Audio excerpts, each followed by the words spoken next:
avez une question, même si c'est au milieu de l'exposé. Enfin, l'idée, du coup, c'est il y a un exposé avec quelques diapos. Je vous propose qu'on puisse interagir quand chacun le désire, quoi, et comme ça, c'est peut-être plus fluide. Voilà. Donc, s'il y a besoin de précision, n'hésitez pas à me couper, peut-être en levant la main ou en prenant la parole. Peut-être lever la main, c'est plus simple pour la gestion de qui parle, mais voilà.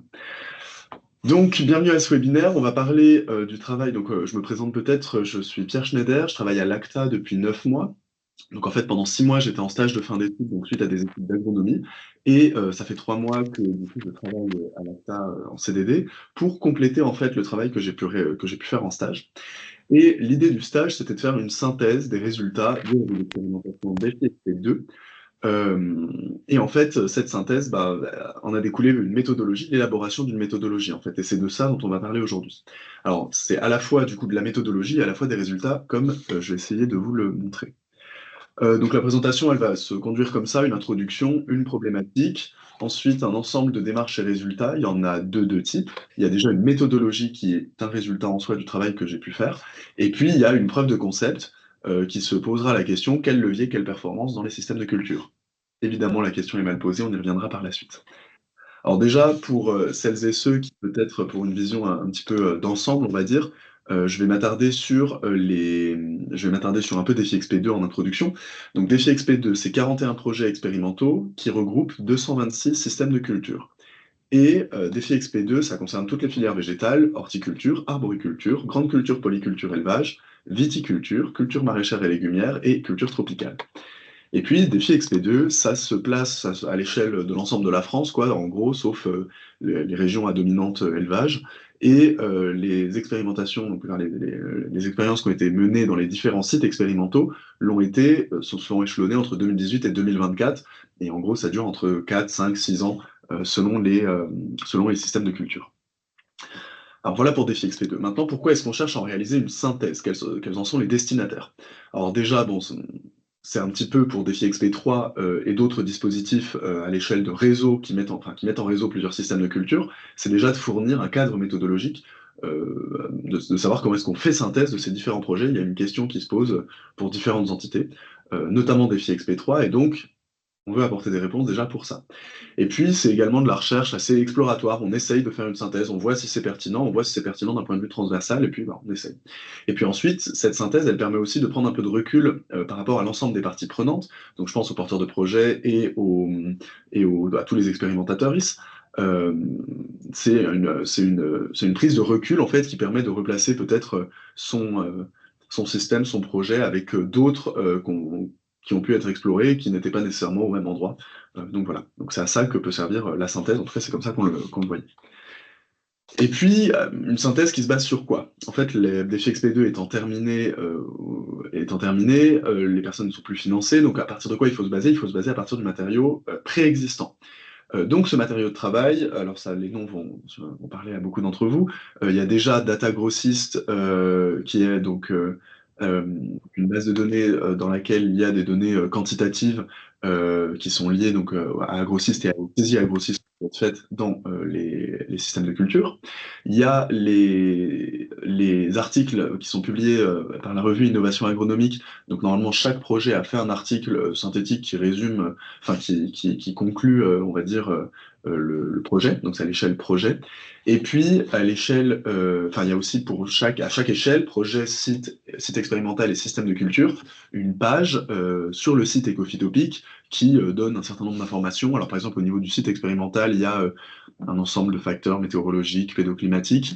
Et puis à l'échelle système de culture, c'est plus la description du système de culture et des performances avec peut-être des zooms thématiques de temps en temps. Et puis, il y a aussi des webinaires thématiques qui ont été organisés où chaque projet a eu la parole pour parler de son projet, donc relié à une thématique particulière. Et donc, en fait, ce que je veux montrer avec ça, c'est que le matériau sur lequel on veut se baser initialement dans la synthèse, c'est un ensemble, c'est vraiment l'ensemble de toutes les productions qui ont pu être faites et enfin, voilà, de toutes les productions. Alors maintenant qu'on dit qu'on veut faire cette synthèse, eh ben, comment est-ce qu'on fait, enfin, quel est le problème avec cette synthèse? Pourquoi est-ce que c'est pas facile à faire? Alors, peut-être la première chose à voir, c'est de voir que donc Défi XP2 joue 3 échelles. Défi XP2, une échelle projet et une échelle système de culture. L'objectif de Défi XP2, réduction des produits phytopharmaceutiques, utilisation en ultime recours.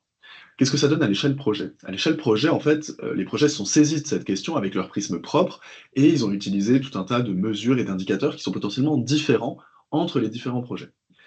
Et puis chacun a son prisme propre selon sa filière, ses affinités, le projet de recherche, enfin la vision de la recherche de l'institut ou de l'unité qui reçoit le site expérimental, voilà, ça peut être enfin, il y a un prisme propre pour se saisir de cette question. Et puis à l'échelle des systèmes de culture, il y a toute une variété de contextes, il y a différents qu'il faut caractériser, et puis il y en a un certain nombre. C'est pas pareil d'être à La Réunion et d'être au nord de la France, quoi. Donc, à la fois en termes socio-économiques et à la fois en termes pédoclimatiques, par exemple, ou en termes de pression des bioagresseurs. Et puis, donc il y a une première, enfin, il y a cette variété de contextes, on va dire, qu'il faut traiter, et puis il y a également des réflexions supplémentaires qui peuvent émerger dans les systèmes de culture, des choses qui n'étaient pas forcément testées à la base, mais qu'on observe in fine. Donc, la valorisation de l'ensemble du savoir, on va dire, des enseignements qui a pu émerger du système de culture, qui n'étaient pas forcément ceux qui étaient visés initialement. Et donc ça fait que, à l'échelle projet et système de culture, on voit qu'il y a une certaine hétérogénéité de l'information, quoi. Tout le monde ne regarde pas la même chose avec les mêmes indicateurs, tout le monde ne regarde pas ça dans les mêmes contextes. Donc tout ça, il faut pouvoir traiter cette hétérogénéité. Alors que nous, pour la synthèse de Défi XP2, ce qu'on veut plutôt, c'est de la transversalité. C'est-à-dire si tout était pareil, si en fait c'était pas des systèmes de culture qui étaient testés, mais des essais factoriels partout en France, bon bah il y aurait les mêmes mesures partout, on ferait la somme de tout ça au niveau statistique, ce serait une façon super facile de faire du transversal. Là, il y a beaucoup d'hétérogénéité, et c'est ça qu'il faut traiter, et c'est ça qui est difficile. Donc, le travail, en fait, si je devais résumer le travail pendant les 9 mois, alors après ça se découpe en sous-branches, on va dire, mais ce serait selon cette question-là qui est, malgré la tension entre le besoin de transversalité et l'hétérogénéité issue donc des échelles projets et systèmes de culture, comment réaliser une synthèse du dispositif Défi XP2?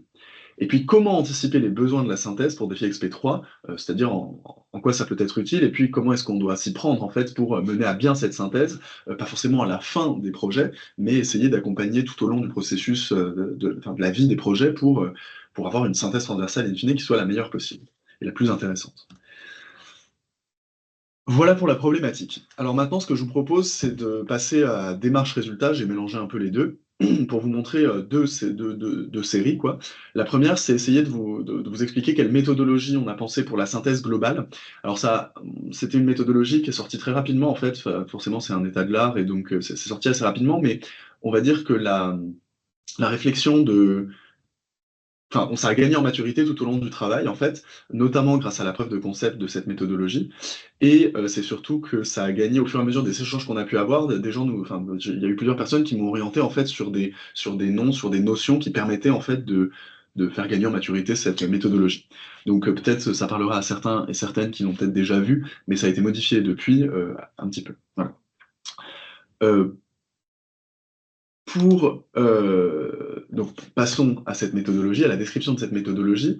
Déjà, donc je vous ai fait un schéma simplifié en fait pour expliquer cette méthodologie, et on va commencer par une phase qui est la phase 1, qui est plus ou moins une revue de la portée. Alors je vous ai mis la source en bas des bonnes pratiques pour une revue de la portée, donc c'est une source de Trico et al. 2021 qui reprend la démarche, enfin le Prisma Statement, et qui l'applique du coup aux revues de la portée. Alors, qu'est-ce que c'est une revue de la portée? Une revue de la portée, c'est une analyse qui vient prendre un ensemble de documents, un ensemble d'articles, un ensemble de livrables, enfin, dans le cadre des projets, et qui regarde au travers de ces livrables quelles sont les questions qui ont été adressées au sein de l'ensemble de ces livrables.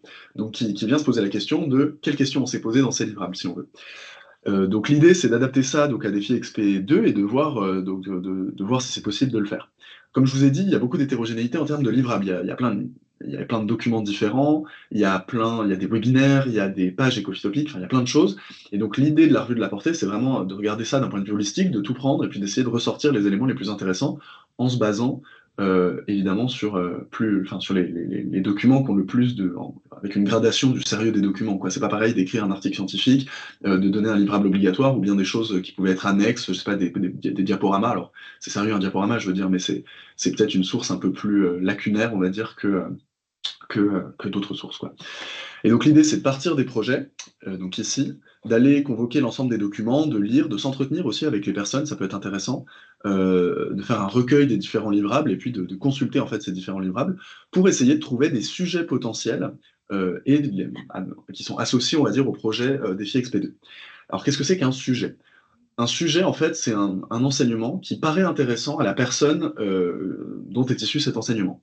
Donc c'est quelque chose qui ressort de sa pratique. C'est quelque chose qui peut être, c'est pas nécessairement de nature technique, ça peut être de nature socio-économique, ça peut être de nature organisationnelle, donc c'est pas du tout cantonné au champ technique. Et c'est quelque chose qui paraît intéressant dans le cadre de Défi Expédé, donc dans le cadre de la réduction des produits phytopharmaceutiques. Et il n'y a pas de... Enfin voilà, on va dire, il y a pas, il y a, un sujet, ça peut en gros tout être.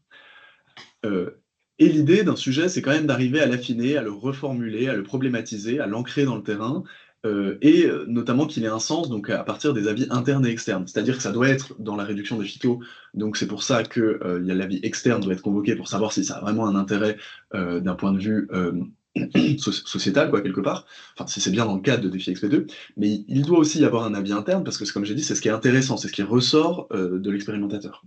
Donc, ça veut dire que pour problématiser, pour reformuler, pour trouver ce sujet et l'affiner, c'est important de retourner vers les personnes qui ont mis en place le système de culture et de le faire de la manière la plus enfin, la mieux rodée possible. Alors pour ça, il y a peut-être une démarche qui peut être utile, enfin une partie de la démarche qui peut être utile, c'est la démarche force développée par INRAE, qui vient justement à partir d'ateliers comme l'atelier tri et tamisage.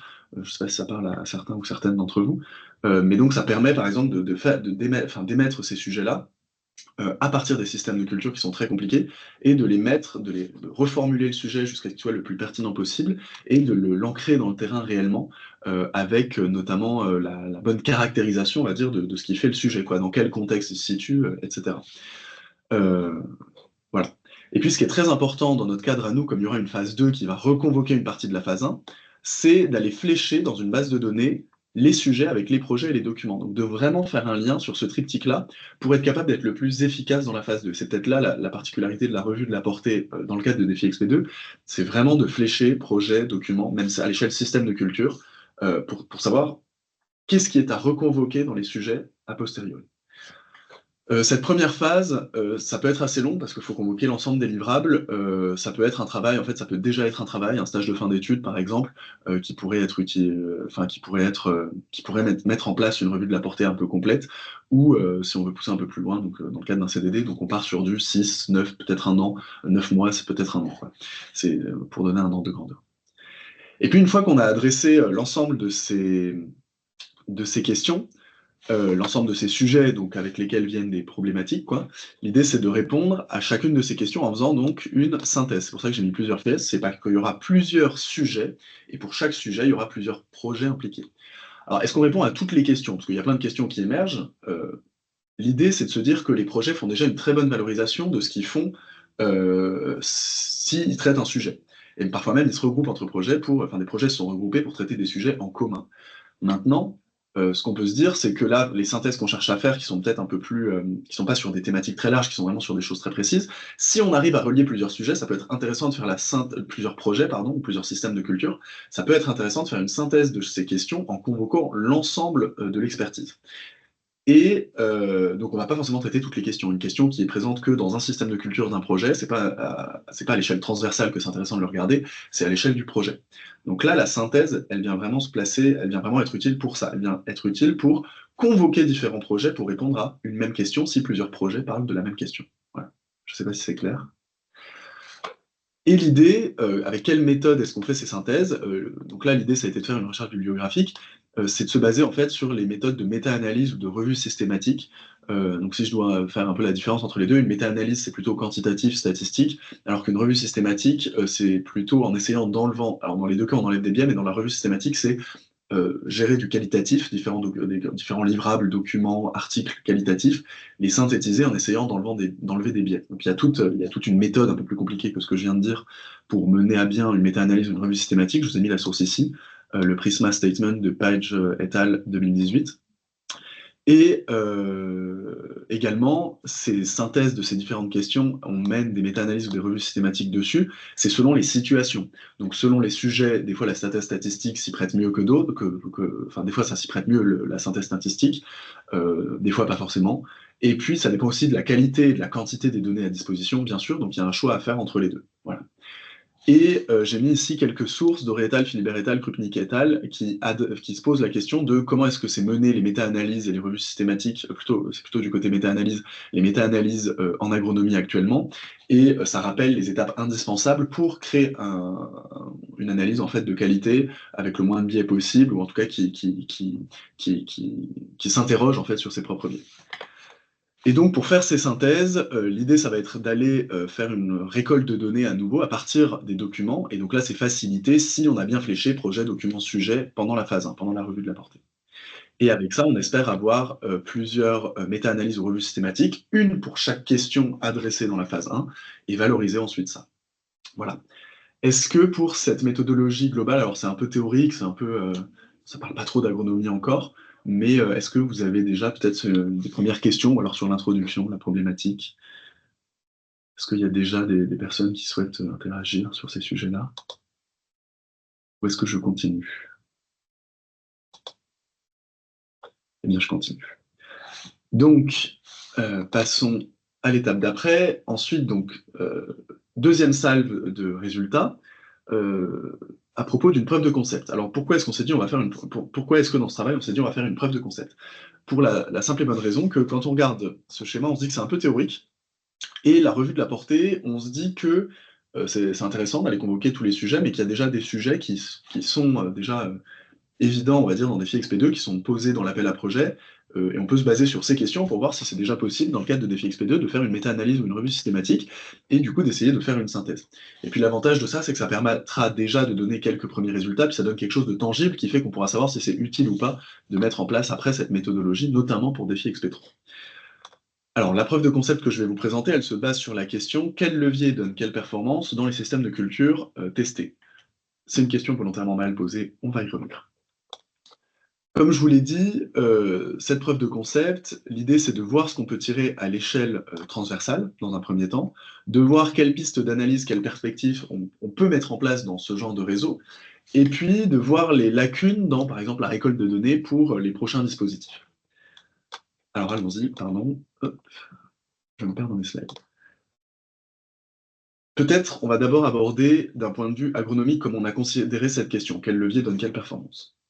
Qui est plus ou moins la question d'ailleurs qui a été posée dans l'appel à projet de mesure des performances et de quels leviers sont mis en place, enfin de mettre en relation les deux pour savoir qu'est-ce qui marche pas.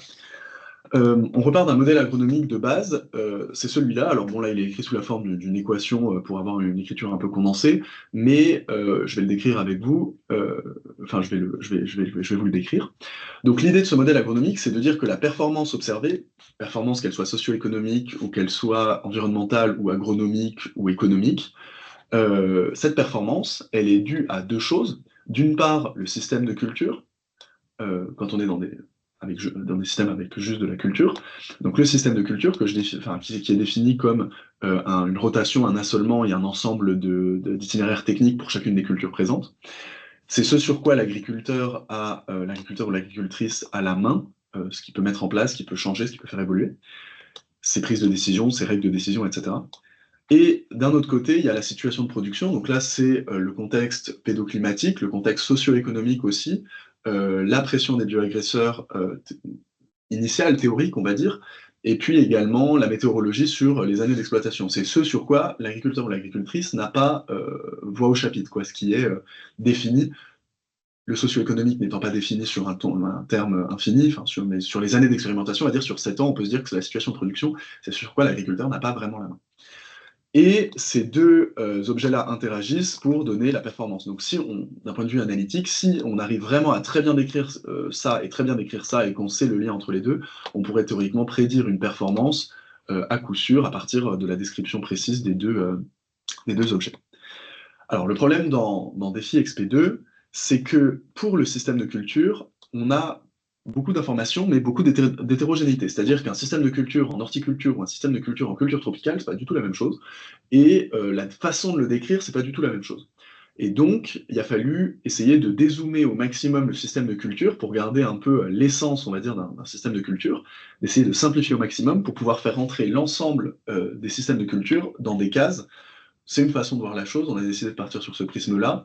Donc ça dézoome, ça dit moins de choses que ce qui se passe sur le terrain, mais on en est conscient et c'est une façon d'analyser qu'on se fixe a priori. Et puis et donc pour ça, pour dézoomer au maximum, on a décidé d'utiliser les leviers qui étaient décrits dans les pages système et Coffee Topic, et on s'est basé, enfin je dirais tout à l'heure sur quoi on s'est basé en fait pour avoir une liste de leviers un peu cohérente. Mais donc on est sur des leviers agroécologiques, quoi. Et ça décrira, ce sera le proxy de notre système de culture. Et puis pour la situation de production, pareil, dans Défi XP2, il n'y a pas eu vraiment de nomenclature claire sur les situations de production. Enfin, il y a des informations sur les pages Ecofitopic et il y a des informations dans DataGrossist, mais tous les projets déjà n'ont pas forcément eu la même nomenclature entre eux, et puis n'ont pas toujours été très précis en fait. Enfin, ça n'a pas toujours été la même échelle d'analyse pour les différents projets, donc c'est très difficile de ressortir une nomenclature à partir des données préexistantes de la situation de production. Et donc, on a du mal à avoir cette composante-là. Et donc, ce qu'on a fait, c'est qu'en fait, on a un peu transformé l'équation initiale, le modèle initial, pour arriver à ce modèle-là, donc système de culture remplacé par levier. Et puis, vous voyez, la performance, je l'ai passé de l'autre côté, du côté de la performance. Et j'ai remplacé le signe croix par un bâton, enfin, un bâton, je ne sais pas comment on appelle ça, une barre. Et l'idée, c'est du coup de changer un peu la variable performance pour donner, que ça soit plus seulement une performance objective, plus un IFT précis, enfin un IFT objectif, mais une évaluation subjective de la performance qui serait remise en contexte dans sa situation de production. Alors derrière ces mots se cache quoi? Il se cache l'idée qu'un IFT de 10, ben, selon les filières, c'est pas du tout la même réussite, on va dire, si on cherche à baisser l'IFT, c'est pas du tout la même réussite qu'on soit par exemple en grande culture ou en arboriculture. Ce serait pas trop, enfin, ce serait un bon score en arboriculture, et en grande culture, selon les cultures, évidemment, ça peut être plus ou moins un mauvais score, quoi. Et donc, l'idée, c'est de venir non plus donner un IFT objectif de 10, mais de, selon la situation de production, notamment la filière, venir évaluer la performance au regard de ce qui peut se passer, par exemple, chez les voisins d'à côté qui sont dans la même situation de production. Dans situation de production, je le rappelle, il y a pédoclimatique, enfin, il y a pression des bioagresseurs, contexte pédoclimatique, contexte socio-économique, donc c'est vraiment très large. Et c'est là l'avantage d'avoir une évaluation subjective, c'est qu'on n'a plus besoin de préciser, enfin d'être très précis dans la situation de production, ça se base par rapport à tout ce que l'expérimentateur sait, le savoir implicite qu'il a et qui lui permet de donner une note subjective sans avoir à objectiver, on va dire, sa situation de production. Et donc ça a été le parti pris, on va dire, de cette synthèse, de cette preuve de concept. Donc voilà.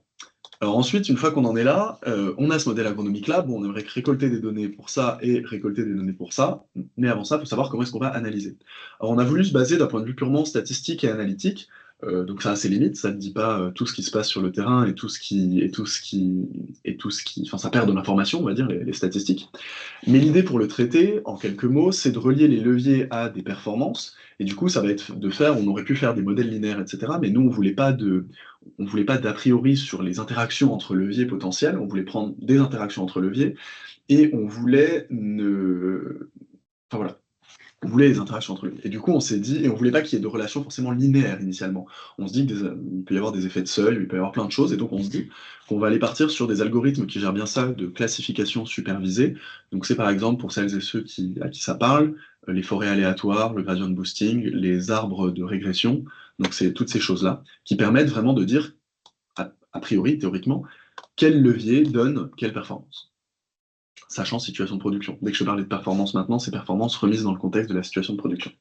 Et puis, avant de faire ça, pour avoir une interprétation agronomique qui soit intéressante, au lieu de regarder performance à performance l'ensemble des systèmes de culture, on s'est dit que c'était intéressant d'aller faire du clustering. Donc, le clustering permet de faire des profils types de performance. Donc, au lieu d'avoir des performances pour chaque système de culture et de regarder un peu indépendamment tous ces systèmes de culture, on va les grouper en groupes de profils de performance similaires. Alors maintenant, pour que ça soit, on va rentrer un peu plus dans le concret. Ah oui, pardon. Et du coup, ça ressemblerait à quelque chose comme ça. Là, vous voyez PC1, PC2, PC3, on peut voir ça comme 3 performances. Donc un graphique en 3D avec les 3 performances. Et puis chaque point, c'est un système. Donc là, par exemple, il y a ce système-là, c'est un système quoi, qui est plutôt bon en PC1, qui est plutôt bon en PC2, plutôt bon en PC3, qui maximise un peu les 3. Et l'idée, c'est de regrouper du coup tous les systèmes qui sont proches pour les 3 performances. Donc là, par exemple, le groupe vert, l'ensemble du groupe vert, c'est ceux qui sont proches entre eux, ces systèmes qui ont des performances similaires, et d'essayer donc de faire ça avec plein de groupes différents, quoi. Donc là, vous avez le groupe rouge, le groupe orange, etc. Et puis de caractériser chacun de ces groupes par un ensemble de leviers. Donc par exemple, c'est des exemples, et puis c'est hyper bateau, mais voilà, là, paillage plus fertilisation organique, ça pourrait être ce qui caractérise et ce qui discrimine le groupe orange des autres groupes. C'est ce qu'on essaierait de faire. Donc on a un groupe orange qui a des performances qui sont ce qu'elles sont, et c'est associé à une somme de leviers qui interagissent. Voilà, c'est ça qu'on cherche à faire. Est-ce que vous avez des questions avant que je passe donc à la suite, à la récolte des leviers et aux résultats, enfin à la récolte des données et aux résultats? Est-ce que vous avez des questions jusque-là? Est-ce que c'était clair? Est-ce que vous avez besoin de précision? Ou est-ce que vous avez des remarques à faire sur un peu ce qu'on considère et puis la méthodologie qui est liée?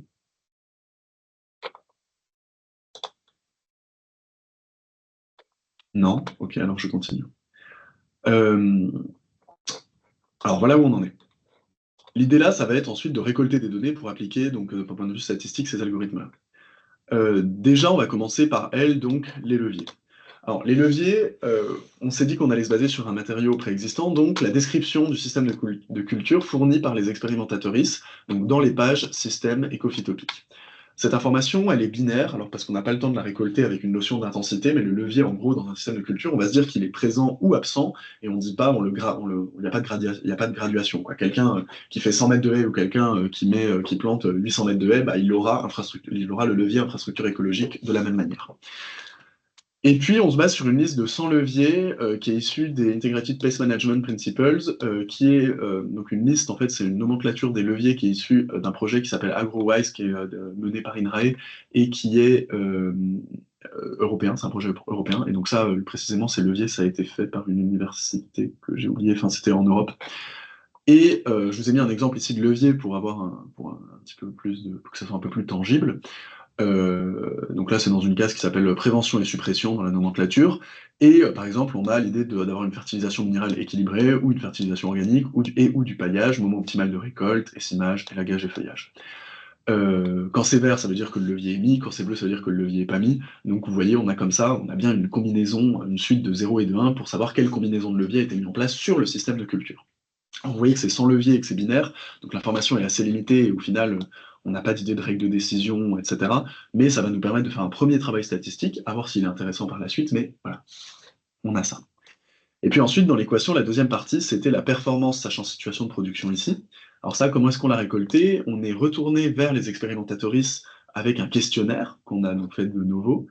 Et l'idée, c'était d'avoir une évaluation de la performance sur un ensemble d'indicateurs, donc en expliquant ce principe de le remettre dans sa situation de production.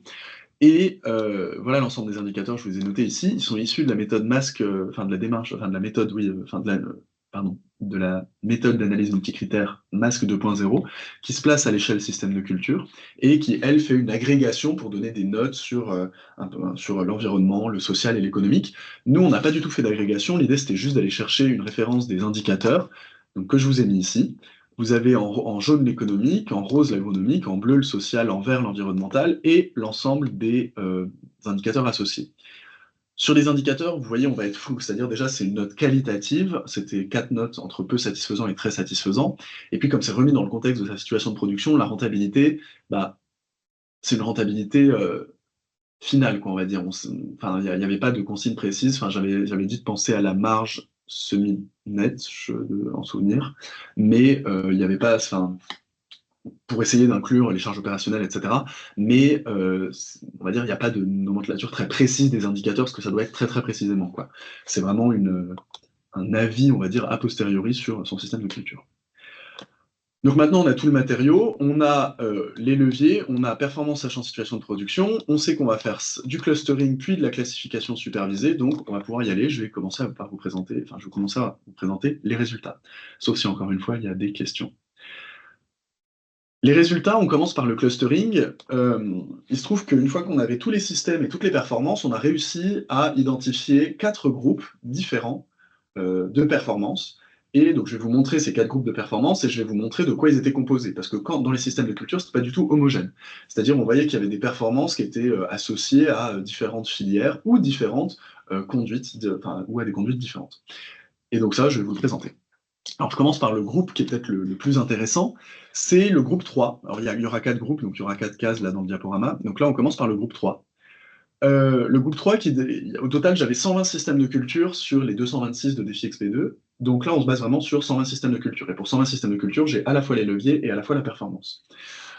Dans ce groupe 3, il y a 28 systèmes de culture. Donc en gros, à peu près un quart de 120. Donc c'est plutôt équilibré. Il y aura 4 groupes, donc un quart de 120, c'est plutôt équilibré. Les performances, comment il marche ce graphique?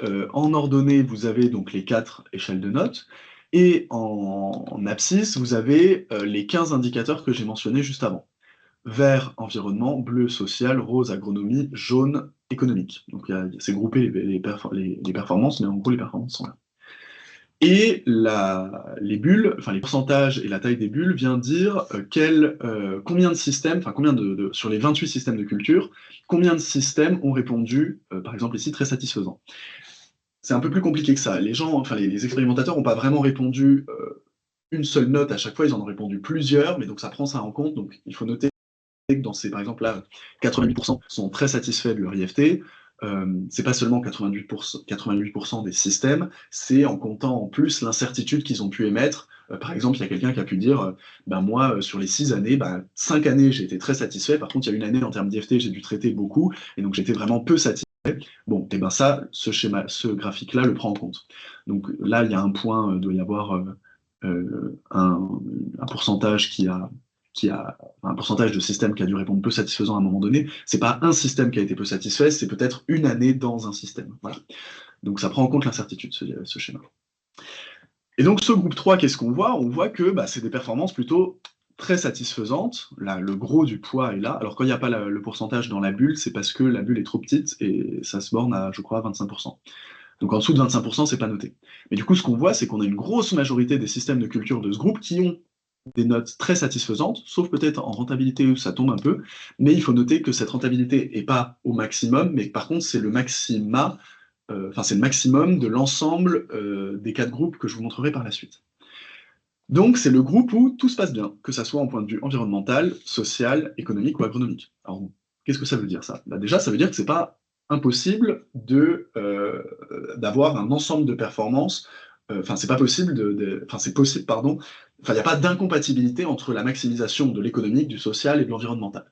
Ça c'est déjà un premier résultat. Enfin, c'est un faisceau, enfin, c'est une preuve de plus, un faisceau de preuves de plus pour le montrer. Ça a déjà été montré dans des filles fermes, notamment dans les thèses de Nandillon et Le Chesnais, donc qui sont penchés sur la filière grande culture, polyculture, élevage, et où ça s'était déjà montré. Et donc voilà, c'est pour ce groupe 3. Et puis ce qu'on voit aussi dans ce groupe 3, c'est qu'il y avait 3 conduites possibles. Il y avait la conduite conventionnelle, il y avait la conduite zéro produit phytopharmaceutique, donc c'est quand il n'y en a pas du tout qui sont mis, et ah oui, la caractérisation, du coup c'est ça, Cathy. Donc il y avait 3 types de conduite, il y avait conventionnel, il y avait zéro produit phytopharmaceutique, et il y avait agriculture biologique. Zéro produit phytopharmaceutique, ça veut dire qu'il n'y a pas du tout de phyto qui ont été mis.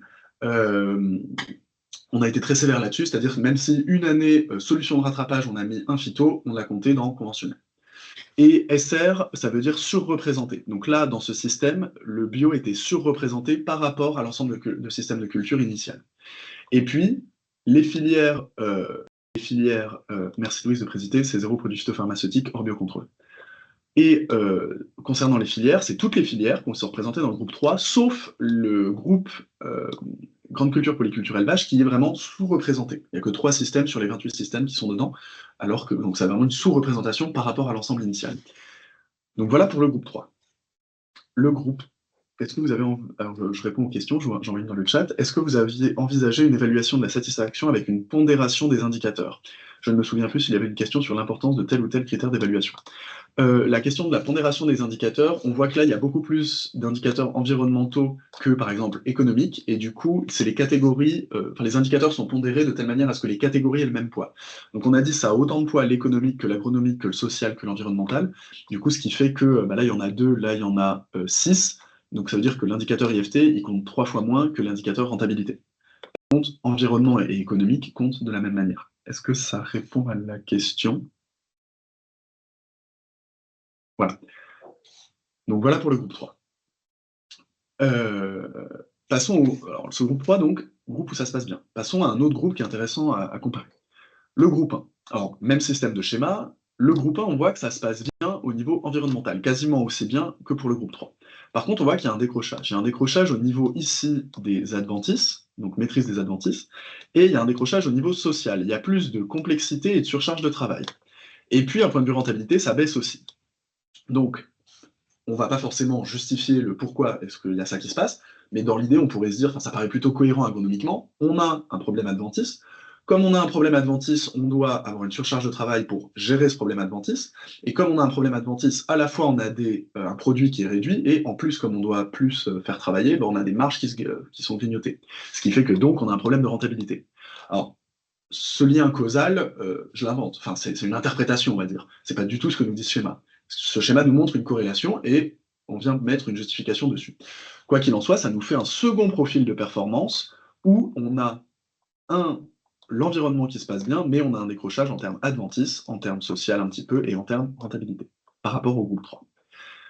Qui est concerné? Quelles filières sont concernées? Alors on voit que dans cette filière, on a le maraîchage et les cultures légumières qu'on retrouve, qui étaient aussi présents dans le groupe 3, hein, ici, et on a grande culture, polyculture, élevage. Donc, tout à l'heure, je disais, il n'y a pas les grandes cultures polyculture élevage, enfin, elles sont sous-représentées. Là, elles sont surreprésentées, donc ça veut dire que les grandes cultures polyculture élevage, pour lesquelles il y a des bonnes notes environnementales, ben, elles ont plus de mal en termes de maîtrise des adventices, d'économique et de social. Voilà, donc c'est deux groupes qui sont assez complémentaires, c'est les bons élèves environnementaux, on va dire, et puis après, bah, c'est plus ou moins compliqué selon la filière et selon les problèmes qu'on peut avoir. Et puis, c'est plus le bio qui est surreprésenté, c'est zéro produit phytopharmaceutique. Voilà. Ensuite, groupe d'après. Le groupe d'après, c'est le groupe 2. Alors on voit que c'est équilibré en termes de système de culture, il y en a 28 ici, 28 ici, 26 ici. Ce qu'on voit, c'est qu'en termes environnemental, déjà, bah, c'est beaucoup plus diffus. C'est-à-dire, non seulement, du coup, c'est à peu près moyen, hein, le gros de la masse est là, mais en plus, c'est moyen, mais très incertain. C'est-à-dire que là, les ronds, vous voyez 32, 28, j'ai dit qu'en dessous de 25%, on ne voyait pas sur le rond, enfin, c'était pas noté sur le cercle le pourcentage, mais en gros, bah, 32, 28, c'est à peu près les mêmes tailles de cercle, donc en gros, c'est un quart, un quart, un quart. Donc, c'est des profils de performance où c'est très incertain, sauf peut-être pour maîtrise des maladies, maîtrise des ravageurs, où c'est un peu plus satisfaisant, et pour l'IFT également, où c'est un peu plus satisfaisant, moins que les autres, mais c'est quand même 58% satisfait, très satisfait. Mais du coup, profil de performance où c'est moyen et très incertain. Alors qu'est-ce qu'on retrouve dans ce profil de performance? On retrouve ces filières-ci, donc on retrouve pas mal de filières, il manque juste donc l'horticulture et la viticulture. Et on voit que, alors là, c'est culture conventionnelle majoritaire. Quand je dis majoritaire, c'est pas surreprésenté comme tout à l'heure, c'est 90% ici. Donc sur ces 26 systèmes de culture, c'est 90% de systèmes conventionnels. Et plus précisément, c'est des systèmes conventionnels qui ont la particularité d'être enfin, qui sont des systèmes qui sont vraiment dans la chaîne amont-aval, enfin, avec une chaîne amont-aval très spécifique, quoi. Donc, par exemple, on retrouve des systèmes légumiers de plein champ en mono spécifique, et pour les cultures légumières. Et pour la culture tropicale, on a des systèmes de culture qui sont liés à l'export, donc c'est le canne à sucre, par exemple. Pour l'arboriculture, on est sur aussi du mono spécifique, et pour grande culture, polyculture élevage, c'est moins marqué. Donc pour et en gros, mais en gros, pour vraiment les cultures maraîchères, légumières et pour les cultures tropicales, dans le groupe 2, on est vraiment sur des filières de commercialisation longue, très intégrées à mon aval. Et pour le groupe 4, alors le groupe 4, c'est comme le groupe 2, en gros, c'est assez moyen et assez fluctuant, mais c'est plus compliqué à interpréter, c'est un peu meilleur en termes environnemental. Il y a 38 systèmes de culture, et en gros, il y a un peu de tout. Il y a un peu de toutes les filières, il y a un peu de toutes les conduites. Et du coup, c'est un peu le groupe, dans le clustering, ça se passe souvent comme ça. On a souvent des groupes assez jolis et où on peut dire quelque chose, c'est le groupe 1, 2 et 3, puis on a souvent un groupe un peu fourre-tout, plus compliqué à analyser. Donc, je vais peut-être pas m'avancer plus avant sur ce groupe-là. Mais on voit qu'il aurait plutôt un profil de performance qui ressemblerait à celui du groupe 2, à savoir des performances qui sont moyennes et incertaines. Voilà. En gros, si on dézoome beaucoup, ça ressemble à ça. Peut-être à noter que c'est le groupe qui se casse le plus la figure en termes économiques, en termes de rentabilité. Voilà pour les groupes. Alors, est-ce que vous avez des questions, remarques, interrogations sur ces groupes? Non? Ok, je passe alors. Donc là, on vient de faire les groupes de performance. On a fait les groupes de performance, et maintenant l'idée, ça va être de savoir quel levier, c'est ça le Graal, c'est d'aller chercher quel levier explique ces groupes de performance. Alors pour faire ça, on a dû encore simplifier un peu le problème, c'est-à-dire que là, moi j'avais 4 groupes, mais on voit qu'il y a 2 groupes qui sont un peu pareils. C'est le groupe où ça se passe bien d'un point de vue environnemental, et il y a le groupe où ça se passe un peu moins bien. Et du coup, on a décidé de faire le groupe A et le groupe B, et du coup de regrouper les groupes 2 et 4 et le groupe 1 et 3. Pourquoi? Parce que les algorithmes de classification supervisée, on s'est dit que dans un premier essai, c'était bien de grouper au plus pour avoir le plus d'interprétations possibles, quoi. Et il se trouve que la première question qu'on avait, c'est est-ce que ces algorithmes est-ce qu'ils marchent sur ce genre de données? Est-ce qu'il y a un signal qui sort? Est-ce qu'on arrive effectivement à prédire? Est-ce que l'algorithme nous dit on arrive à prédire les classes, les profils de performance, on arrive à les prédire par des leviers? C'est la première question. Et si on arrive à le faire, alors quels sont ces leviers ou quelles sont ces interactions de leviers? Parce qu'évidemment, c'est les interactions de leviers, c'est ça qui nous intéresse presque. Et il se trouve que les algorithmes ont répondu oui, on arrive à prédire. En tout cas, on arrive à prédire mieux que le hasard. Donc ça, déjà, c'est un résultat qui est assez marquant, assez bluffant, parce que c'était pas du tout donné, enfin il y a plein de fois où c'est pas le cas quand on applique ce genre d'algorithme à des jeux de données. Donc on était déjà très content de se dire, ok, on arrive à prédire. On arrive à prédire avec quoi? Avec des arbres de régression, avec des forêts aléatoires et avec l'algorithme gradient boosting. Et on arrive à prédire à 80%, c'est-à-dire le niveau de satisfaction de la prédiction, c'est 80%. Je rentre pas dans les détails de comment c'est calculé, mais en gros, c'est plutôt un bon score. En tout cas, c'est plus que ce qu'on s'attend naturellement, 50%. Si je choisissais au hasard les groupes, il y aurait à peu près 50%, quoi. Donc, l'algorithme a l'air de donner quelque chose. Maintenant, est-ce qu'il nous fournit, enfin, il nous dit oui, les leviers arrivent à prédire les classes. Maintenant, on lui demande, bon, bah, quel levier prédit quelle classe? Alors, je vais vous montrer, et malheureusement, cette question, on n'arrive pas à y répondre. Je vais vous montrer un schéma, enfin, un diagramme, pardon, qui montre ça. Sans rentrer dans beaucoup de détails, et oublions ça pour le moment, on regarde juste le diagramme. Pour vous expliquer comment fonctionne ce diagramme, plus le levier est bas, donc voilà, c'est orienté vers le bas, plus le levier est bas, et c'est levier à levier, là, c'est pas les interactions, c'est juste les leviers. Plus le levier est bas, plus il est important. Important, ça veut dire, je le vulgarise, on va dire, important, ça veut dire qu'il arrive bien à discriminer, ce levier est important et discrimine bien, il est important à regarder pour discriminer les groupes qu'on a vus tout à l'heure, le groupe A et le groupe B. Il est important pour discriminer. C'est-à-dire que si on regarde ce levier et si on dit, bon, bah, ce levier, est-ce qu'il est présent ou absent, ça arrive à discriminer. Et ça, c'est les 20 leviers les plus importants. Donc toujours orienté comme ça, je vais le mettre en persistant. C'est orienté comme ça. Sur les 100 leviers qu'on avait tout à l'heure. Et ce qu'on voit, c'est que même le premier levier, alors le premier levier, il sort un peu du lot, c'est des boîtes à moustaches, donc les importances sont calculées pour plusieurs répétitions, et du coup ça donne des boîtes à moustaches. Et on voit que, en gros, il y a un levier qui ressort, c'est Organic Fertilization, et que tout le reste, bah, il y a une petite montée, on va dire, mais les barres d'erreur sont quand même grandes, les barres d'erreur étant ici les écarts types, et du coup, on se dit que, enfin, en gros, ce qu'on voit, c'est que, bah, il n'y a pas de levier magique, quoi. Bon, c'est évident, il n'y a pas de levier magique en agronomie, mais d'autant plus, là, on voit que c'est vraiment très, très proche, et puis même le premier levier ici, en réalité, ça, c'est des ordres d'importance, 0,15, ça va jusqu'à 1, c'est assez faible comme importance. Donc, en gros, ce qu'on peut conclure, c'est qu'il n'y a pas de levier prédominant pour pour classe A ou classe B, mais c'était couru d'avance. Je veux dire, là, on a fait toute filière, on a tout mélangé. Évidemment qu'il n'y a pas un levier magique pour l'ensemble des filières. Mais on aurait pu avoir des tendances ou des interactions intéressantes.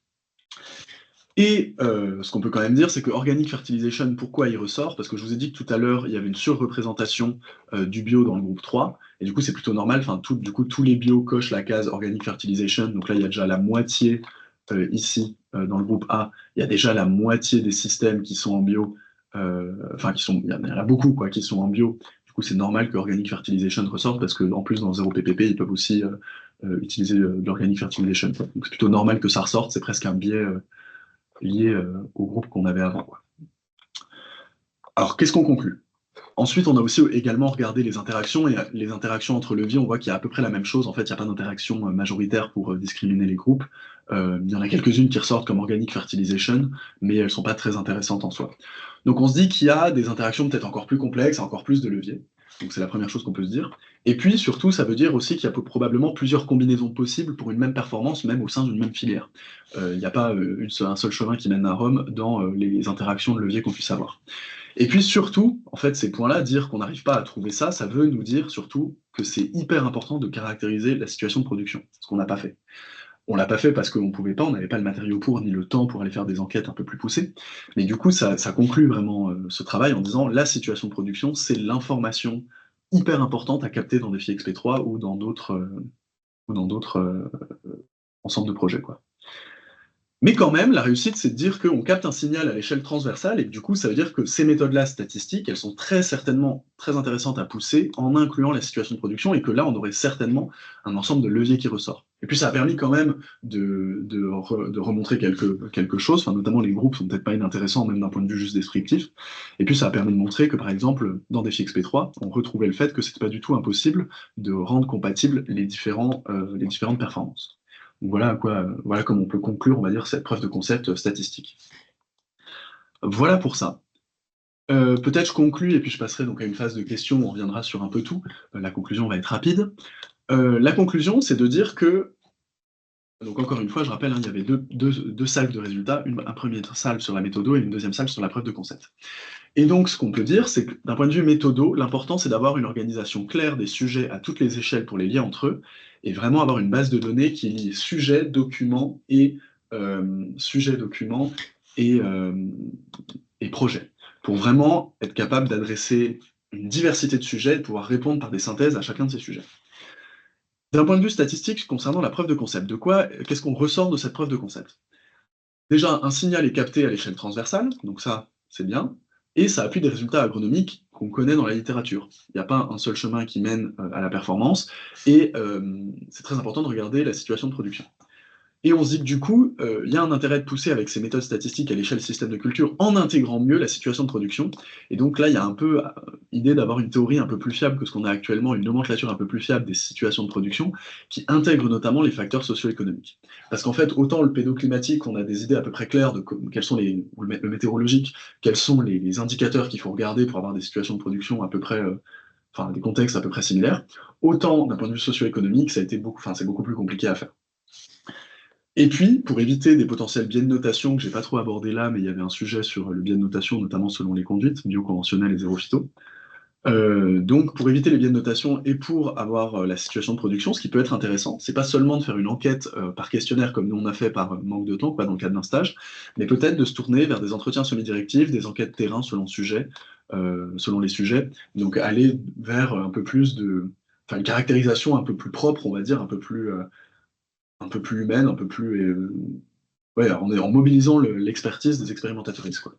Et tout ça, bah, c'est des sujets qui vont être discutés, donc, et qui sont déjà en cours de discussion au sein de Défi, donc avec le réseau Ferme, notamment quand on compare ces résultats avec le réseau Ferme, mais aussi avec l'équipe agrociste et la cellule référence, donc qui travaille, enfin, du coup, enfin, la question de la récolte des données beaucoup avec agrociste et la cellule référence, la question de la valorisation des données notamment.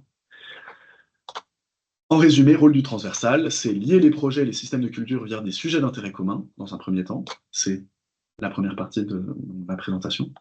Il y a décrire les situations de production avec une nomenclature précise afin de lier les sujets et les projets, parce que ces sujets, ils sont forcément liés à la situation de production, comme on l'a vu dans la preuve de concept. Et puis l'intérêt, c'est au travers des performances dézoomées, essayer d'isoler ou de rapprocher des systèmes qui ont potentiellement rien à voir à la base, mais aller regarder leurs performances, voir si elles sont similaires, pour pouvoir mieux ensuite les comparer à l'échelle locale avec des outils adaptés. Donc ça fait peut-être émerger, on va dire, ça peut faire émerger de la connaissance en regroupant des systèmes, quoi. Alors, bon, une présentation en webinaire, c'est un peu rapide. Là, en 1 heure, j'essaie de vous balayer l'ensemble de 9 mois de travail, donc il y a peut-être des flous, il y a peut-être des choses qui vont un peu vite, qui sont un peu mal dites, qui sont un peu... Enfin voilà, ça va vite, quoi, donc il n'y a peut-être pas toutes les nuances nécessaires au fait de traiter ces questions. Et donc, du coup, je vous invite Il y aura 3 publications sur le sujet, donc dans la revue Innovation Agronomique, enfin, si, après relecture, bien sûr, et acceptation par la revue. Il y aura déjà un data paper qui fournit les données, donc toutes les données dont je parle ici, donc les données seront disponibles sur Data Inrae, et il y aura en plus un data paper donc dans l'innovation agronomique pour préciser le jeu de données et bien expliquer, j'ai parlé tout à l'heure du fait qu'il y avait des incertitudes sur la récolte de données, etc. Enfin, qu'on demandait l'incertitude sur les performances aux expérimentateurs, et ben ce sera tout détaillé dans le data paper. L'analyse statistique que j'ai menée avec un peu plus... ça sera un peu mieux explicité dans un second papier, et un troisième papier viendra expliquer la stratégie d'analyse méthodologique globale, en reprenant un peu les sources que j'ai données tout à l'heure, à la fois sur la revue systématique, la méta-analyse, la revue de la portée, voilà, donc pour un peu plus préciser le propos et prendre un peu plus de recul. par rapport au webinaire, quoi. Voilà, bah, je vous remercie beaucoup de m'avoir écouté et on peut passer donc à une séance de questions ou d'éclaircissements ou de remarques ou voilà. Je vous remercie.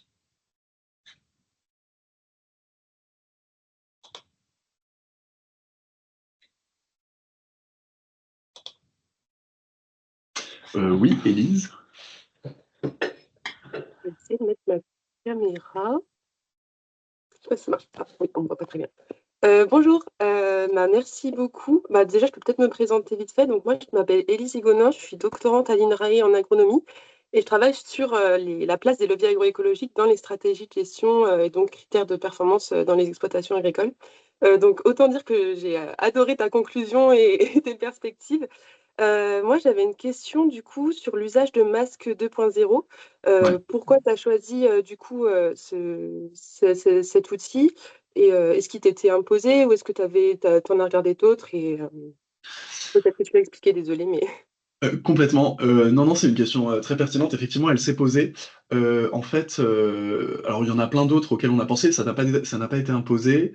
Il y en a plein d'autres auxquels on a pensé. Je pense au diagnostic de durabilité du CIVAM. Je pense à IDEA 4. Je pense à une méthode open développée par Open Compass, je crois. Enfin, il y en a. Enfin, j'en connaissais plusieurs, on va dire.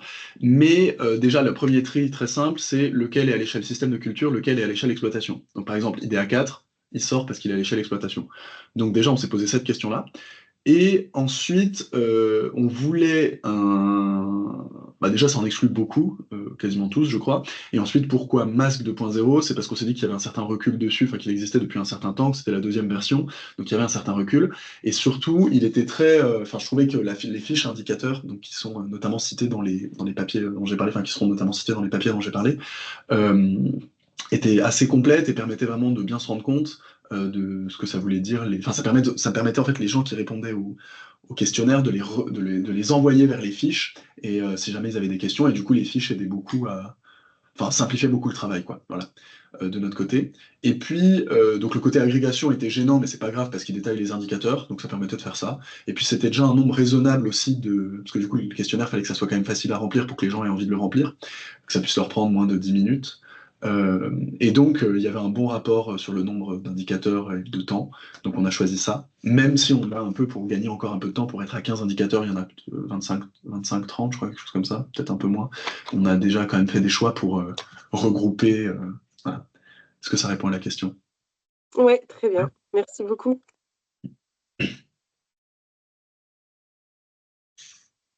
Alors, est-ce qu'il y a d'autres questions?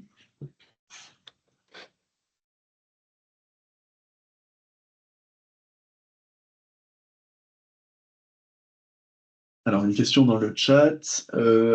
On comprend que pour aller plus loin, il faudrait caractériser les situations de production, des pistes sur comment faire. Est-ce que la caractérisation du contexte... Alors, des pistes... Bon, je vais lire toute la question.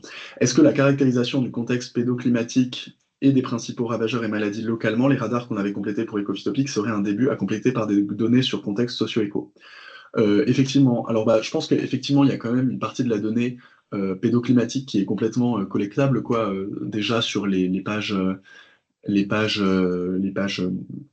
sur les pages écophytopiques notamment, je crois que c'est ce dont vous parlez. Oui, c'est ça. Donc complètement sur le pédoclimatique et sur les bioagresseurs. Simplement, donc la question, par exemple, pour les bioagresseurs, du cortège de bioagresseurs qui est regardé, il faudrait qu'il soit quand même un peu le même pour toutes les filières, etc. Et donc ça, par exemple, sur Défi XP3, ça va être retravaillé, enfin c'est retravaillé pour que il y ait un contexte, enfin il y ait un que les ravageurs regardés et analysés soient un peu en cohérence d'un point de vue récolte de données pour l'ensemble des systèmes, peut-être à l'échelle filière, quoi. Donc il y a cette première réponse-là, mais effectivement, ce serait mobilisable en théorie.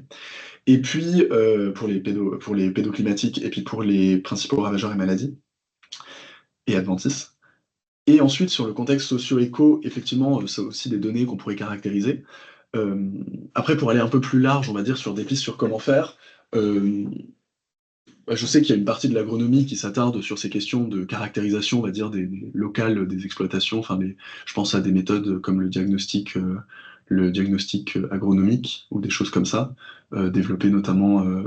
alors je ne connais pas le nom de toutes les unités, mais enfin, je sais que c'est quelque chose qui est potentiellement faisable. Alors c'est des travaux qui sont très longs, mais qui reprennent par exemple la géographie, le contexte socio-économique, l'histoire de la région pour essayer de comprendre la situation de production locale, quoi. Donc ça, par exemple, on pourrait utiliser ce genre de travaux-là qui sont un peu plus complets, qui font beaucoup de sociaux, de géo, de géographie, d'économie, etc. Donc peut-être ce serait et d'histoire, donc ce serait peut-être un peu plus complet pour les situations de production. Là, c'est vraiment expérimental, hein, ce que je dis, j'y ai pas beaucoup réfléchi, mais je me dis que ce serait le genre de travaux qui sont mobilisables de façon intéressante. Et puis également, ce qui a été pensé quand on regarde la synthèse de Défis fermes sur les grandes cultures, polyculture, élevage, enfin pas la synthèse, mais des thèses qui ont été faites, il y a une approche qui est intéressante, c'est qu'on regarde, quand ils regardent en fait les situations de production, eux, ils ont un ensemble de critères, et au final, les situations de production correspondent bien, enfin pas trop mal, à des rotations. Donc c'est en grande culture, polyculture, élevage, donc il y a aussi du polyculture, élevage, enfin de la polyculture, élevage, mais finalement, les caractérisations des systèmes, enfin la situation de production passe par la caractérisation des systèmes, pas tant dans enfin dans la description de la rotation, on va dire, et du système d'élevage. Donc, comme si, un peu, je fais un raccourci, mais comme si la situation de production déterminait, enfin, un bon proxy de la situation de production, c'est la rotation, quoi. Donc, dire, on fait maïs blé, maïs blé, maïs blé, bon, bah, ça correspond, enfin, la situation de production peut amener à faire ça, quoi. Et puis, une autre partie enfin, d'autres situations de production vont amener à des systèmes très diversifiés, etc. Et donc, caractériser la situation de production par ce qu'on fait, la rotation qu'on met en place et le système d'élevage qu'on met en place, bah, c'est presque ça la bonne description de la situation de production, quoi. Voilà, ça fait une nomenclature cohérente. En tout cas, c'est ce qu'il y a dans la thèse, c'est un peu ce qui ressort, quoi. Je pense à la thèse de Nandillon, si je dis pas de bêtises, sur grande culture, polyculture, élevage. Donc voilà, 3 pistes, à la fois réutiliser de la donnée collectée pour conclure, donc 3 pistes. Réutiliser de la donnée collectée, mais pour ça, il faut qu'elle soit un peu plus harmonisée et nomenclaturée, quoi, par exemple dans des fixes P3, première piste. Deuxième piste, aller regarder du côté de ce qui te fait en géographie, sociologie, économie, donc par exemple les diagnostics agronomiques. Et troisième possibilité, je sais plus si on dit diagnostic agronomique ou agraire, mais voilà. Et troisième possibilité, aller regarder, enfin caractériser par un proxy comme ce qui peut être fait. Enfin, il y aura un travail à faire là-dessus, il faudra encore le prouver, mais donc sur les rotations mises en place, quoi, qui caractérisent pas trop mal la situation de production. Voilà, je me suis un peu étendu. Diag agraire, c'est ça? Ok. Voilà, bah, j'espère que ça répond à la question. Euh, Avez-vous envisagé l'analyse par filière? Alors, c'est la grande question. Pourquoi avoir fait du transversal? On sait Alors, je précise aussi, il est 11 heures, donc pour celles et ceux que les questions intéressent, vous êtes les bienvenus pour rester, mais si vous voulez y aller, il n'y a évidemment aucun souci. Et merci d'avoir assisté Enfin, je conclue et je réponds, mais merci d'avoir assisté à la présentation, au webinaire, et voilà. Donc pour l'analyse filière par filière, évidemment on s'est posé la question, à la base on avait un point de vue de se dire on essaye complètement en transversal, et en fait si on a des résultats intéressants, si ça a l'air de donner des choses, on regarde filière par filière. Et on aurait pu d'ailleurs totalement se dire non, on va construire d'abord filière par filière et on montrer au transversal si on voit qu'il y a déjà un signal. C'est un parti pris initial, ça nous a été reproché parfois, des fois les gens aimaient bien justement le fait de dire bah, on dézoome complètement, on voit ce qu'on peut en faire. Il y a un peu, j'ai l'impression, deux écoles dans la façon de faire ça. On a essayé ça, on aurait pu faire autrement. Euh, mais effectivement, je pense que. Alors, l'idée aussi, c'était de se dire, il y a peut-être des sujets communs à différentes filières. Même si c'est pas tout à fait la même chose, je pense au. Alors, c'est peut-être complètement une aberration, ce que je vais dire, mais je me dis, les filets anti-insectes, ça se trouve, c'est peut-être un manque de culture agronomique de ma part, c'est possible, mais les filets anti-insectes, on en a dans plusieurs filières. Je pense, par exemple, au maraîchage, peut-être à l'horticulture, peut-être à l'arboriculture. Et évidemment, c'est pas du tout le même type de filet, c'est pas du tout la même main-d'œuvre qui est nécessaire, c'est pas du tout, peut-être même pour les mêmes raisons, ça n'implique pas les mêmes choses. Mais on s'est dit, ben, un sujet initialement, ça n'a pas de filière donnée. Parce qu'en fait, si on se dit on peut regarder par filière, bah, pourquoi pas on regarde par bioagresseur, pourquoi pas on regarde par levier mobilisé. Et du coup, quand on fait ça, en fait, on va se mettre un peu des barrières dans les sujets et se dire, enfin, voilà, prendre un parti pris initial, c'est se mettre des barrières dans les sujets. Et donc, à la base, on s'est dit, on regarde pas selon les filières, pas selon les bioagresseurs, pas selon les leviers. Et il y aura peut-être des sujets communs qui vont émerger et qui vont être communs entre différentes filières, entre différents systèmes, et on va essayer de les mettre ensemble et regarder ce que ça donne. Donc c'est vraiment une idée de il n'y a pas de biais, et c'est aussi des fois de là d'où vient l'innovation, c'est-à-dire on regarde ce que fait le voisin qui n'est pas du tout dans la même situation, et il fait pas tout à fait la même chose, mais en ayant compris dans quelle situation il le fait, pourquoi il le fait, etc., on se dit, bah moi des fois j'ai peut-être un peu la même situation, etc. Donc c'est pour ça qu'on n'est pas parti sur les filières. Et donc voilà pourquoi on n'est pas parti sur les filières. Est-ce que ça répond à la question ou est-ce que c'est peut-être une réponse trop vague? Oui, alors, je me permets de prendre la parole. Oui, ça répond à la question. C'est un peu frustrant quand même parce que je pense qu'avec, enfin, vous travaillez sur des chiffres et vous essayez de faire parler les chiffres Mmh. qui eux-mêmes sont une interprétation du ressenti des expérimentateurs, etc. Et je pense que en discutant filière par filière justement sur les chiffres, vous arriverez à faire beaucoup plus le tri sur les leviers qui fonctionnent, Ouais, ceux qui fonctionnent pas, et les leviers qui fonctionnent mais qui sont trop coûteux pour être appliqués. Et en fait, c'est ça les sorties qui intéressent les filières, c'est qu'est-ce qu'on va pouvoir transférer. Parce que dans l'absolu, effectivement, quand on est engagé dans des systèmes de production en bio ou sans produits conventionnels et que donc on va être très performant sur certains indicateurs environnementaux attendus, bon, bah, c'est pas une surprise. Il n'y a pas besoin de faire une méta-analyse de chiffres pour le comprendre. Sans remettre en question l'intérêt de ce que vous avez fait, parce que c'est très puissant, hein, mais euh, partant de ce constat-là, en fait, et c'est pour ça que je comprends, enfin, ce parti pris que vous avez expliqué et que je comprends très bien, donc pour pas se mettre de barrière, ouais, comme on arrive à la fin avec, ben, finalement, il n'y a pas de leviers qui sont discriminants ou alors à des niveaux très faibles, bon, bah alors, bah, du coup, ça vaut le coup de faire un zoom sur les filières, peut-être. complètement, ouais. Enfin, encore une fois, je comprends ce parti pris initial, mais pour moi, vu les résultats, je me dis, bah, bon, ok, c'était bien de le tenter, maintenant il faut aller un peu plus dans le détail, sinon on passe à côté de choses, évidemment, quoi. Je pense que Complètement, la partie macro, elle est intéressante pour faire ce tri, ouais, mais si on veut des réponses pour les praticiens, ouais. il faut aller plus loin, en fait. Complètement, je suis complètement d'accord et c'est pour ça que quand donc là, c'est un premier travail et c'est dans le cadre de ces 9 mois. Ensuite, l'idée, c'est effectivement d'aller regarder par filière et en fait, même plus précisément que filière, parce que je pense que des systèmes dans la même filière qui sont pas du tout dans la même situation de production, en fait, ils réfléchissent pas pareil, enfin et Mm. du coup, l'idée, c'est vraiment d'aller caractériser un peu plus loin que filière et je dis bien que c'est la situation de production à la fin où on se dit que là, c'est le gros manquement de l'analyse statistique et qu'il faudrait le rajouter. Et ensuite, l'analyse statistique là, elle est conduite en toute filière, mais quand même là, dans les performances, Mm. on essaye de l'inclure. C'est-à-dire que déjà, on vient la regarder et voir, elle, ce qui s'y passe à l'intérieur des groupes. Et puis ensuite, les performances, elles sont évaluées au sein de la filière. Et donc la personne est aussi consciente, enfin l'expérimentateur est aussi conscient du biais filière quand il répond à la performance. Donc quelque part, elle est quand même inclue. Mais effectivement, dans Mm. l'analyse, pour chercher les leviers, on ne le fait pas par filière. Et après, peut-être sur ce sujet-là, ça peut être intéressant de le faire par filière. Et il y a peut-être d'autres sujets plus précis où là, il y aurait plusieurs filières convoquées, quoi, comme je disais, peut-être avec les filets anti-insectes, enfin même si là, peut-être je me trompe, mais voilà. Mais C'est vrai, complètement. mais c'est vrai, mais vous avez raison. Mais après, ma deuxième remarque par rapport à ça, c'est que comme les indicateurs ils sont bien classés, etc., ce qui serait super intéressant, c'est de voir en fait quel levier favorise la rentabilité. Parce qu'on sait que dans le monde agricole, et là je pense que c'est vraiment multifilière, ce qui va faire que des leviers vont être adoptés, c'est que ben, ils maintiennent la rentabilité ou ils la favorisent. Ouais, Et c'est le principal levier pour changer de pratique, c'est d'être sûr qu'au moins on va s'en sortir. Parce que c'est bien beau d'être très performant environnementalement parlant, mais si ça coûte trop cher, personne ne le fait. Ou alors une minorité silencieuse qui n'est. En fait, ce qu'on cherche, c'est un impact à grande échelle. Pour avoir un impact à grande échelle et donc pour être suivi sur des systèmes de culture performants environnementalement parlant, le mmh. point clé, c'est que ce soit performant économiquement parlant. Donc, l'enjeu pour moi, et là c'est vraiment multifilière encore une fois, c'est identifier les leviers qui permettent d'être performants du point de vue économique.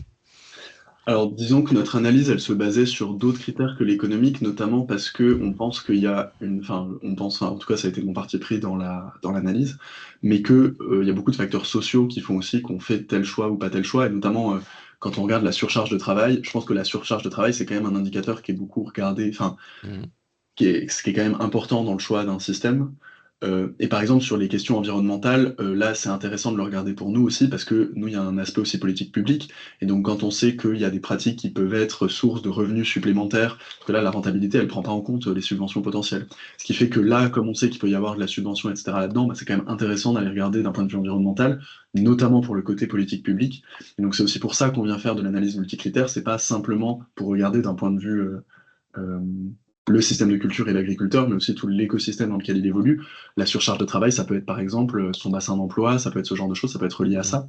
Et l'écosystème politique, public dans lequel il évolue, quoi, qui est lié à ça, quoi, et des aides qui peuvent être données par rapport à ça.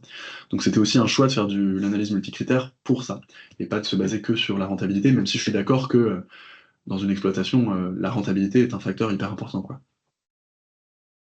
Oui, bon, en tout cas, merci pour vos analyses. Merci à vous.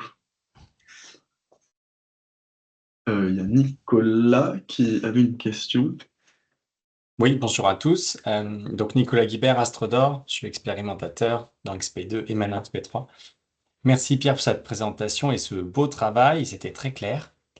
Alors Merci. moi, je me pose une question un petit peu plus globale, c'est que quand on regarde les résultats, on se demande pourquoi tout le monde n'est pas AB. Alors j'imagine que c'est peut-être un biais lié à XP, puisque dans XP2, on nous demandait quand même une utilisation des phytos en ultime recours. Donc forcément, il y avait une surreprésentation du système du culture zéro phyto au moins, AB ou zéro phyto. Cela dit, je me demandais si cette méthodologie, euh, si on envisageait de l'appliquer aux résultats des filles fermes, ou peut-être on a du coup des entreprises beaucoup plus variées avec une utilisation des phytos beaucoup plus variée. Et si on confirmait ces groupes-là, et je pense notamment à la rentabilité, ça rejoint Ouais. ce qu'on disait juste avant, c'est que nous aussi on est sur des microcosmes avec une estimation de la rentabilité qui est pas toujours aisée. Je suis bien placé pour le savoir.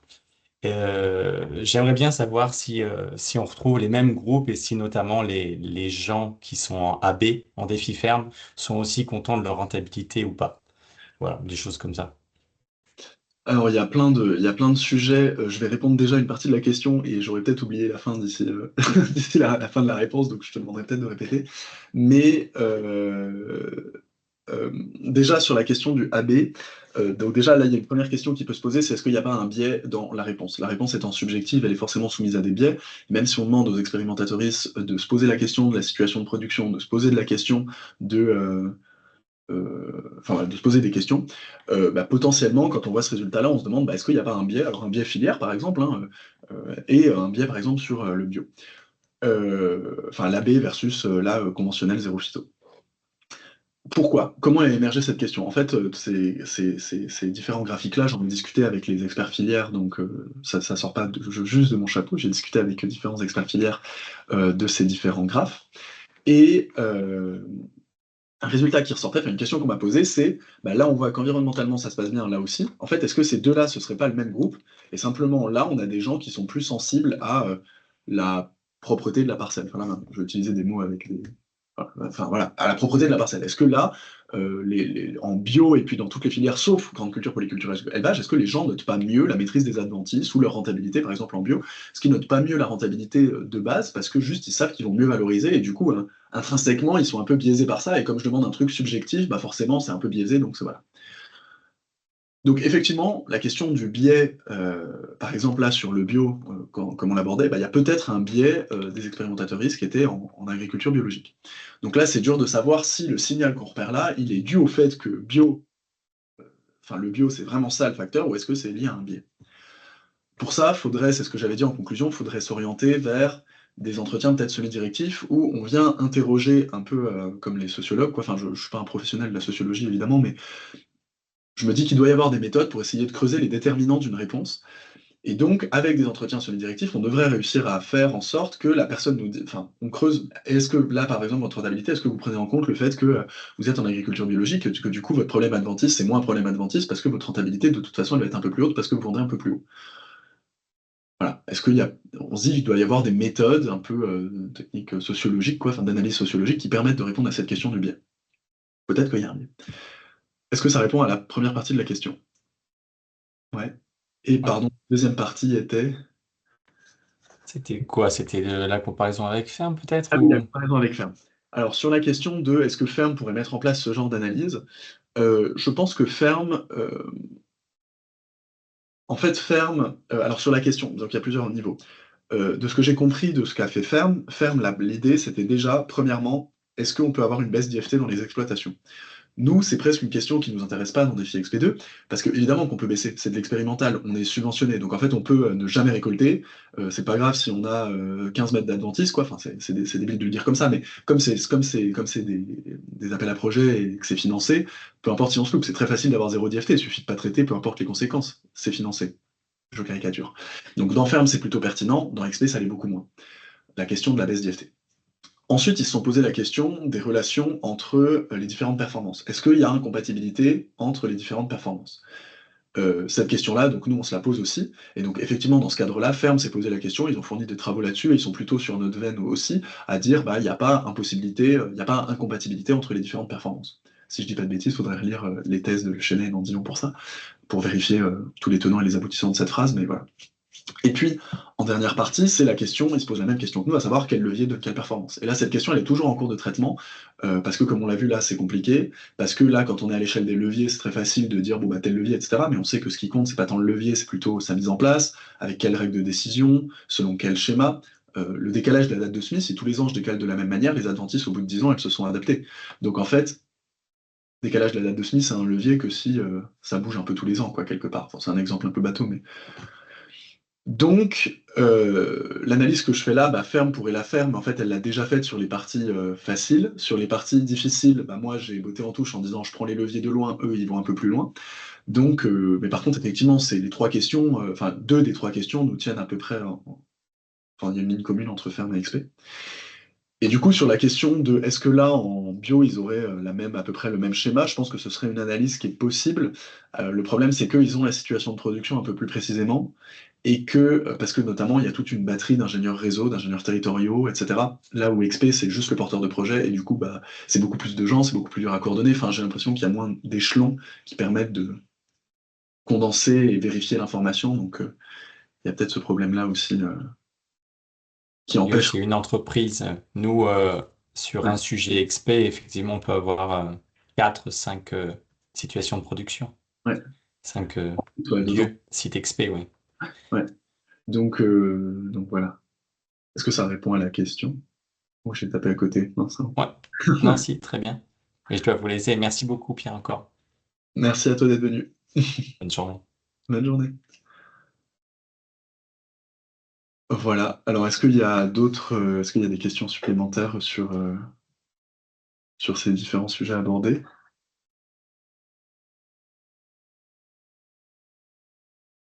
Non. Alors, on peut peut-être couper l'enregistrement. Je ne sais pas comment on fait. Louis, tu l'avais lancé. Est-ce que tu sais l'éteindre?